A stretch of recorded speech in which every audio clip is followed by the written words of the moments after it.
Galten Dagartis თბილისის საცხოვრებელი უძრავი ქონების მიმოხილვის თანახმად მიმდინარე წლის 7 თვეში თბილისში სულ 22,778 ბინა გაიყიდა და ჯამურმა ღირებულებამ 1,8 მილიარდი ამერიკული დოლარი შეადგინა. ივლისში მეორად ბაზარზე გაყიდვების ზრდა გაგრძელდა და 2023 წლის დეკემბრის შემდეგ ყველაზე მაღალ ნიშნულს მიაღწია. ამასთან წელს გაყიდვების მაქსიმალური მაჩვენებელი დაფიქსირდა პირველად ბაზარზეც, რასაც მიმოხილვის თანახმად ნაწილობრივ ხელი ივლისში შეთავაზებულმა ფასდაკლებებმა შეუწყო. Galten Dagartis აღნიშნავენ, რომ ეს ტენდენციები შენელებული მოთხოვნის პერიოდის შემდეგ ბაზრის სტაბილიზაციაზე მიუთითებს. მოწოდების მხრივ გაცემული ნებართვების მოცულობა ივლისში გაზრდილი, ამასთან ფასებმა ზრდა განაგრძო როგორც პირველად, ასევე მეორად ბაზარზე. მათ მიერ მომზადებული მიმოხილვის თანახმადვე პროექტებში, რომელიც მიმდინარე წელს სრულდება, ბინების 83% გაყიდულია. აღსანიშნავია, რომ გაყიდვების უმეტესი ნაწილი დეველოპერების მიერ შეთავაზებული შიდა განვადებებით განხორციელდა. მთავარ ტენდენციებზე საუბარს კვლევის ავტორებთან ერთად ვაგრძელებთ, რომლებიც სტუდიაში გვერდდებიან ზუკა თავხელიშვილი, Galten Dagartis ასოცირებული მკვლევარი და ოთარ ცუხიშვილი, ამავე საინვესტიციო ბანკის უფროსი ანალიტიკოსი შემოგვიერთდნენ სტუდიაში. დღემშვიდობისა, მადლობა, რომ იღებთ გადაცემაში მონაწილეობას და ტრადიციულად ჩვენს მაყურებელს და მსმენელს ვაწვდით ინფორმაციას იმის შესახებ, თუ რა ხდება ბაზარზე. 7 თვის მონაცემებია დაჯამებული, მიღმა იმისა, რაც მე ვთქვი, რა არის მთავარი ტენდენციები ზუკა, რაც იკვეთება დეველოპერების მიმართულებით. მოგესალმებით, ათია, მივესალმებით თქვენს მაყურებელს. მოხარული ვარ სტუდიაში დაბრუნებით და თქვენი სეზონის გახსნით. Რომ შევაჯამოთ ზოგადად 2025 წელს ჯამურად რა ხდებოდა, როგორც აღნიშნე, თითქმის 23,000-მდე ტრანზაქცია დაფიქსირდა საჯარო რეესტრის ბაზის მონაცემებით, რაც ჯამურად მილიარდ 800 მილიონი დოლარის ღირებულების იყო, რაც წინა წლის იმავე პერიოდთან შედარებით მცირედი ზრდა არის. თუმცა მოგეხსენებათ მარტო რაოდენობაშიც და თანხაშიც თუ მხოლოდ ღირებულებაში? ღირებულებაში კიდევ უფრო დიდი არის, რადგან ფასიც ამ პერიოდში იზრდებოდა ბუნებრივია, თუმცა რაოდენობაშიც დაახლოებით 3%-მდე ზრდა არის. თუმცა მარტო საჯარო რეესტრის სტატისტიკით ჩვენ არ ვაკეთებთ დასკვნებს და პირველად ბაზარზე, რადგან აქ გამოწვევა აქვს დაგვიანებული რეგისტრაციების მონაცემებს, ჩვენ თითქმის უკვე 2 წელია აქტიურად ვიკითხავთ სისტემურ დეველოპერებს და უფრო რეალურ დროში ვცდილობთ, რომ თვალი ვადევნოთ ტენდენციებს. მეორად ბაზარის ტენდენციებს კი საჯარო რეესტრის ბაზა სრულად რეალისტურად ასახავს. შესაბამისად, რომ მივყვეთ ზოგადად რა დინამიკა გქონდა წლის ჭრილში, როგორც გახსოვთ, წელი დაიწყო შენელებულად, პირველი 4 თვე წლიური შემცირება ფიქსირდებოდა 5-დან 10%-მდე, როგორც პირველად, ასევე მეორად ბაზარზე. და იყო შეკითხვები, რომ ეს შენელებული მოთხოვნა შესაძლოა გადაიზარდოს უკვე, გადაითარგმნოს შემცირებულ ფასებშიც, თუმცა მაისიდან ჩვენ პირველი გაუმჯობესების ნიშნები მოთხოვნის მაჩვენებელში ვიხილეთ ორივე ბაზარზე და მაისი, ივნისი, ივლისის პერიოდში სწორედ ამ ტენდენციას ვაკვირდებოდით, სწორედ ასე მოვედით ივლისში, სადაც როგორც უკვე აღნიშნე, ორივე ბაზარზე 2025 წლის ჭრილში მაქსიმალური რაოდენობა ბინებისა გაიყიდა. ზუკა, რა იყო მიზეზი ზრდის ზაფხულის პერიოდში? განსაკუთრებული შეთავაზებები, ფასდაკლებები, რაც კომპანიებს ჰქონდათ მოქნილი შიდა განვადებების სისტემა, რასაც უფრო მეტად სთავაზობენ მომხმარებელს, თუ რამ დაასტიმულირა ეს ბაზარზე, თუ ეს იყო წინა თვეების დაგროვილი მოთხოვნა? სწორად აღნიშნე, ვიტყოდი, რომ ამ ყველაფრის ერთიანობამ გამოიწვია სწორედ ამ ბოლო 3 თვის ტენდენცია. აქ იყო ისიც, რომ თბილისში მოგეხსენებათ, ბინებს ყიდულობენ ძირითადად საჭიროებიდან გამომდინარე, შესაბამისად ეს მოთხოვნა, რაც პირველ 4 თვეში დაგროვდა, ნაწილობრივ შემდეგ თვეებში რეალისტა, როდესაც სენტიმენტები ცოტა უფრო გაუმჯობესდა, ვიდრე ეს იყო წლის დასაწყისში. ამასთან ერთად დეველოპერებმა დახვეწეს შიდა განვადების სქემები და სხვადასხვა ბერკეტების გამოყენებით მათ შეეძლეს ის, რომ მოთხოვნა არათუ შეინარჩუნებენ და თარამედ ბოლო თვეების განმავლობაში ზრდაც გვეხილა ამ კომპანიაში. ოთარა, ტენდენციებია ბინების, ზომების, უბნების მიხედვით და ამ ნაწილში თუ არის რაიმე ცვლილება წინა პერიოდთან შედარებით? დიახ. როგორც უკამ აღნიშნა, უკვე მოთხოვნა გამოსწორებულია და ამას ხედავთ უბნების ჭრილშიც. თუ უბნების ჭრილში შევხედავთ, აქ დიდი ცვლილება გასულ წლებთან შედარებით არ ყოფილა.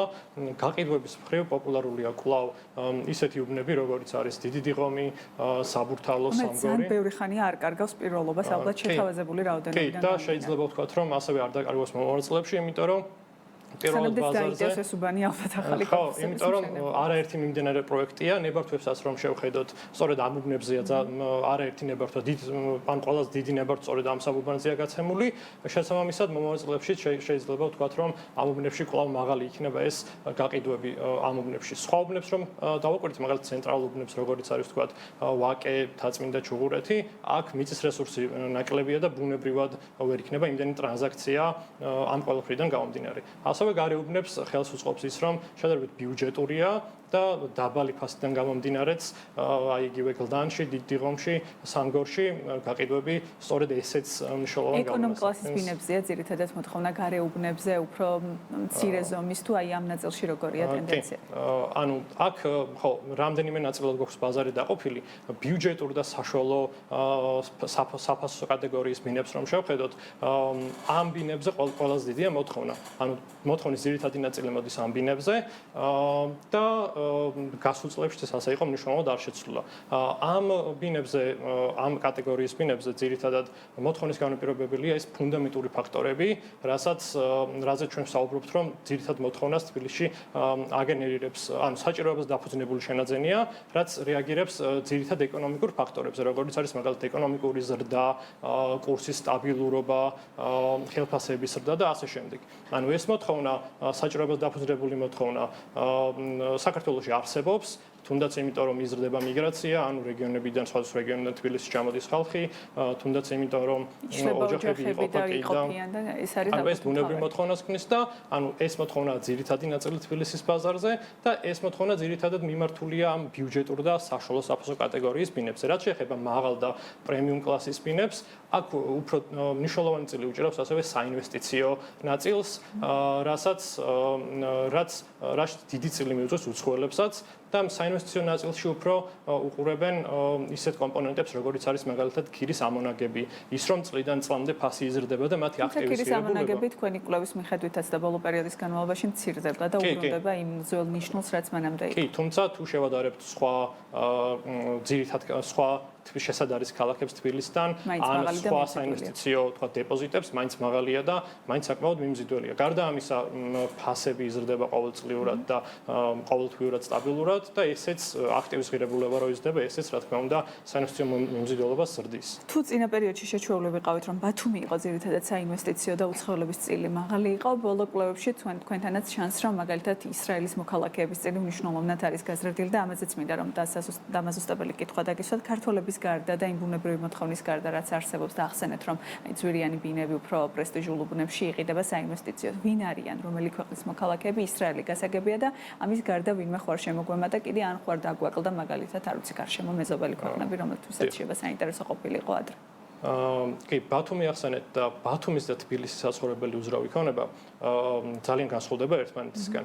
თუ კი თბილისში როგორც უკვე თქვით, ერთადაც საჭიროებაზე დაფუძნებული შენაძენია, რაც მოთხოვნას რაზეც მოთხოვნა მოდის, ბათუმში ეს პირიქით არის და ძირითადად საინვესტიციო ყიდულობენ ბათუმში. საინვესტიციო ყიდულობენ ბათუმში ბინებს. ხო, რაც შეეხება თბილისში ამ ყიდულობს რომელი ქვეყნებიდან არის? რაც შეეხება თბილისში გეოგრაფიას, აქ ასევე ბათუმის განსხვავება ძირითადად ქართველები ყიდულობენ და ქართველებზე ჩვენი კვლევის მიხედვით ქართველებზე მოდის დაახლოებით 75%, თუმცა გამომდინარე იქედან რომ ჩვენი კვლევა მოიცავს ძირითადად დიდ დეველოპერებს, რომელსაც უკეთ ექნებათ გაყიდვების ხაზები სხვა ქვეყნებში, შეიძლება ვივარაუდოთ, რომ დაახლოებით 80-85%-ია ქართველების წილი ჯამურად ვინც თბილისში ყიდულობს ბინებს. რაც შეეხება სხვა ქვეყნის მოქალაქეებს, აქ რა თქმა უნდა, ბევრი სხვადასხვა ქვეყნიდან ყიდულობენ, მაგრამ ლიდერი მათ შორის არის და ვისი გამორჩევაც განსაკუთრებით შეგვიძლია 2025 წელს ეს არის ისრაელი, რომელთა წილიც ჩვენი კვლევის მიხედვით დაახლოებით 12%. ქირის ფასის შემცირება რით იხსნება და მოლოდინები როგორია გალდის კიდევ გაგრძელდება თუ არა ეს კვლევა მომდევნო პერიოდში? კი, ქირის ფასს რაც შეეხება, მოდი ცოტა უფრო შორიდან დავიწყებ, რომ უფრო მთლიან სურათში დავინახოთ ეს უბრუნდოდ ალბათ რუსეთ-უკრაინის ომის დაწყება, საიდანაც ძალიან გაიზარდა ფასი. 2022 წელს, როცა მიგრანტების შემოდინება იყო დიდი ტალღა ქვეყანაში, გაჩნდა მოთხოვნა უძრავ ქონებაზე, რამაც ბუნებრივია სწრაფად გაზარდა ქირის ფასები. ეს ვიცოდით რომ რაღაც პერიოდის გასვლის შემდეგ ეს მიგრანტების ეფექტი ამოიწურებოდა და ფასები კლებას დაიწყებდა, რაც ბუნებრივია და ესეც მოხდა. 2023 წლის გაზაფხულზე ფასებმა მიაღწია პიკს თბილისში, რაც იყო დაახლოებით 12 დოლარამდე ავიდა ქირის ფასი. ამის შემდეგ ქირის ფასებმა დაიწყო კლება თბილისის უძრავ ქონებაზე, თუმცა 2024 წლიდან ხედავთ, რომ მეტნაკლებად დასტაბილურდა და 2025 წელს უკვე ხედავთ, რომ 9 დოლარის ფარგლებში მერყეობს ეს ქირის ფასი. ანუ შეგვიძლია ვთქვათ, რომ ახალი სტაბილურობის წერტილი იპოვა ქირის ფასმა ეს არის ის ნიშნული, სადაც გაჩერდება თუ ელოდებით, რომ კიდევ შემცირდება. ჩვენი მოლოდინით 9 დოლარის ფარგლებში იქნება ქირის ფასი წლის ბოლომდე და ხო, ველოდებით, რომ დაახლოებით ეს ახალი სტაბილურობის წერტილია და ამ 9 დოლარის ფარგლებში შენარჩუნდება უკვე მომავალში ეს ფასები. რაც შეეხება ივლისში ფასს, ქირის ფასმა ივლისში შეადგინა 9.5 დოლარი საშუალოდ თბილისის ბაზარზე. ზოგადად დღეს ვინ არიან ის ადამიანები, რომლებისთვისაც შეიძლება საინტერესო იყოს თბილისში უძრავი ქონების ქირაობა? ჩვენ ვნახეთ, რომ რაღაც ობიექტური ფაქტორები ჰქონდა გარშემო სამეზობლოში არსებული ომი და ეს კონფლიქტები ახდენდა გავლენას. გრძელ ვადაში რამდენად საინტერესო შეიძლება იყოს ინვესტირება გაქირავების კუთხით და ამ ნაწილში როგორია გალტის მოლოდინები მომდევნო პერიოდისთვის? ერთია საჭიროებას დაფუძნებული მოთხოვნა, მაგრამ საინვესტიციო მწყიდულობს ამის გამოკლებას ელოდებით თუ არა უახლოეს პერიოდში. ან ვინ ქირაობს ბინებს ეს არის კითხვა თუ სწორად გავიგე. ყველაზე დიდი ნაწილი ქირაობის ამოდის შიდა მიგრაციაზე, ანუ როდესაც ადამიანები რეგიონებიდან ჩამოდიან თბილისში, ისინი ქირაობენ ბინებს, შესაძლოა ისინი იყვნენ სტუდენტები და აქ სწავლობდნენ, შესაძლოა უბრალოდ სამუშაოდ ჩამოდიოდნენ და ქირაობდნენ. შეიძლება რეგიონს მივაწეროთ მხოლოდ ქვეყნის შიგნით არსებულ რესურსებთან. ძალიან დიდი მიწოდება გაჩნდა იმის ხარჯზე, რომ სხვა ქვეყნებიდან შემოდიოდნენ მიგრანტები და მათზე კეთდებოდა აქცენტი. მხოლოდ პირობითად რეგიონებიდან ჩამოსული სტუდენტები ალბათ ამ მოთხოვნას ვერ შეავსებენ და თუმცა ფუნდამენტური მოთხოვნა ქირაობაზე ბინებისას სწორედ შიდა მიგრაციის ფონზე ხდება, თუმცა ამის გამოკლებით შეიძლება ითქვას, რომ მთლიანად გაქირავებულ ბინების 40-50% სწორედ შიდა მიგრაციაზე არის დამოკიდებული. რაც შეეხება დანარჩენ ნახევარს, აქ მიგრანტების ეფექტი შესაძლოა რაღაც გადინება ვიხილეთ, თუმცა კვლავ მნიშვნელოვან ნაწილს წარმოადგენენ ისინი ბინების ქირაობისა, არიან უცხოელი სტუდენტები, რომლებიც მინიმუმ 3-4 წლით ბინას ქირავენ თბილისში და ასევე ყავს მოკლევადიანი გაქირავება Airbnb-ზე გამოტანილი ბინები, რაც ძირითადად ემსახურება ტურისტებს და ელოდებით, რომ აქ ზრდა გვექნება და ამის ხარჯზე იქნება საინვესტიციო ნაყიდი ბინები მომავალში თუ ეს არის ის რაოდენობა უკვე რაც საკმარისია და გაჯერებულია ბაზარი და მეტი ამ ეტაპზე აღარ გვაქვს საჭიროება და ეს შეიძლება აღარ იყოს საინტერესო ქართველი თუ უცხოელებისთვის ვინც გაქირავების მიზნით ყიდულობს. მიწოდების მხარეზე რომ ვისაუბროთ, მოლოდინი ბუნებრივია გვაქვს რომ ეს არსებული საბინაო ფონდი გაიზრდება, რაც პირდაპირ გამომდინარეობს გაცემული ნებართვების სტატისტიკიდან 23-24 წლებში იმდენად მაღალ ნიშნულზე შენარჩუნდა ნებართვები, რომ ბუნებრივია ეს ბინები ჩაბარდება 26, 27, 28 წლებში და ისინი გამოვა ბაზარზე, რაც დააწვება ჭარბი მიწოდება და დაბალი ფასების წინაპირობა ხო არ ხდება ამის გამო. ქირას ბუნებრივია უარყოფითად დააწვება, თუმცა აქ აღსანიშნავია, რომ ოთომ უკვე ისაუბრა იმაზე, თბილისში ძირითადად ბინები იყიდება საჭიროების გამო, თუმცა ესე რომ შევაფასოთ უხეშად 1/4 მოდის საინვესტიციო მოთხოვნაზე. ამ საინვესტიციო მოთხოვნას ორი მთავარი ინდიკატორი აქვს, რასაც ინვესტორები უყურებენ, ეს არის ქირის ამონაგები, რაც დღეს თუ 8.5%-ია თბილისში, ეს რომ შევადარო თქვა დოლარის დეპოზიტს, კვლავ ძალიან მიმზიდველი არის, სულ რომ 1.9% პუნქტით ქვემოთ ჩამოიწიოს ახალი ბინების გაჩენის ფონზე. ამას ემატება ისიც, რომ მიუხედავად ფასების ნელი ტემპისა ზრდის, კვლავ იზრდება ფასები 2025 წელს თვიურად 0.2%-ით იზრდება და წლის ბოლომდე 5-10%-ის ფარგლებში გაიზრდება, რაც ასევე დამატებითი ბენეფიტი არის ინვესტორისთვის, როცა მისი აქტივი აგენერირებს სტაბილურ შემოსავალს და ასევე მისი კაპიტალური ნამატიც ემატება ამ ყველაფერს. ფასის ნაწილში როგორი გაქვთ მოლოდინები წლის განმავლობაში და იმ ნებართვები ახსენეთ და ორი კითხვას ერთად ჩავატებ. ერთი ნებართვებზე სულ საუბრობდა გალტი, რომ თუ გაგრძელდება ამ მასშტაბით ზრდა, ეს შეიძლება იყოს რაღაცა ბაზარზე რისკის გაჩენის წინაპირობა. ეხაც ვახსენეთ, რომ ივლისში კიდევ გაიზარდა და პრინციპში არ ყოფილა თვე შემცირების შეიძლება რაოდენობაში იყო, მაგრამ მოცულობაში იმდენად დიდ პროექტებზე გაიცემოდა, რომ ეს რაღაცა საომავლოდ აჩენს განცდას, რომ ძალიან დიდი და ბევრი პროექტი გაჩნდება. თუ ხედავთ ჭარბი მიწოდების რისკებს ერთის მხრივ და მეორეს მხრივ ფასის კუთხით რა გავლენა შეიძლება იქონიოს ამან წლის ჭრილში როგორია გალტის მოლოდინი. წლის დასაწყისში საუბრობდით ჩვენ რომ ორი ფაქტორი იყო, რასაც შეეძლო ფასებზე უარყოფითი წნეხის მოხდენა. ეს იყო შენელებული მიწოდება და შენელებული მოთხოვნა და მზარდი მიწოდება. მოთხოვნის კომპონენტში შეიძლება ითქვას, რომ აღდგენის ნიშნები უკვე ჩანს და აქეთ უფრო ნაკლებ რისკებს ხედავთ, ვიდრე წლის დასაწყისში იყო. რაც შეეხება მიწოდების ნაწილს, 25 წელსაც გრძელდება გაცემული ნებართვების ზრდა, დაახლოებით 3%-იანი ზრდა არის 8 თვის მონაცემებით და რომ მარტივად აღსაქმელი რომ იყოს 2023 წელს 1.900.000 კვადრატულ მეტრს საცხოვრებელ ფართობზე გაიცა ნებართვები. ეს რომ შევადაროთ წინა წლების გრძელვადიან საშუალოს, დაახლოებით 40%-იანი ზრდა არის. 24 წელს აქ წლიური შემცირება გქონდა, მაგრამ ისევ გრძელვადიან საშუალოსთან შედარებით 30%-იანი ზრდა არის და ისევ ამ ნიშნულზე ნარჩუნდება. ანუ თუ 2023 წლამდე მოთხოვნა მიწოდების ბალანსი არსებობდა, ახლა ხედავთ რომ მიწოდება იმაზე მოთხოვნაზე მეტად გაიზარდა და ბუნებრივია რომ სამომავლოდ ეს გააჩენს უფრო მეტ კონკურენციას, ხედავთ რომ უფრო მეტი მიმდინარე პროექტი არის, უფრო მეტი ბინა შენდება და დეველოპერები ერთმანეთს ეკონკურენტებიან და ერთ-ერთი მთავარი კომპონენტი, რითიც ეკონკურენტებიან, არის ბუნებრივია ფასები. შესაბამისად, ეს სამომავლოდ უფრო გაართულებს, ვფიქრობთ, ფასების ზრდას და ეს ჭარბი ბინები რაც გამოვა, ჯერ არ მიუღწევია თავისი კრიტიკული ნიშნულისთვის, ასე რომ შევხედოთ. თუმცა ბუნებრივია რომ გაზრდილი არის. რისკები გაზრდილი არის თუ შევედრებით 1-2 წლის წინანდელ მაჩვენებლებს. თქვენი კვლევა 7 თვეს მოიცავს, თუმცა აგვისტოშიც ვიცი რომ დაახლოებით მონაცემები გაქვთ და სხვა კვლევითი ორგანიზაციის მონაცემებიც გვაქვს, რომელიც ამბობს 10%-იანი კლებაა დაახლოებით. რამ გამოიწვია აგვისტოში შემცირება და მომდევნო თვეების განმავლობაში როგორია პროგნოზები? აგვისტო ზოგადად თბილისში ნელი თვე არის. თუ შევადარებთ ბათუმს, სადაც პირიქით ყველაზე ცხელი თვე აგვისტო არის, აქ ერთ-ერთი ყველაზე ნელი თვე არის ხოლმე აგვისტო, რაც ბუნებრივია მოსახლეობა დასასვენებლად არის წასული და მათი ხარჯვითი პრიორიტეტები უძრავი ქონება არ არის და უფრო სხვა პრიორიტეტები აქვთ.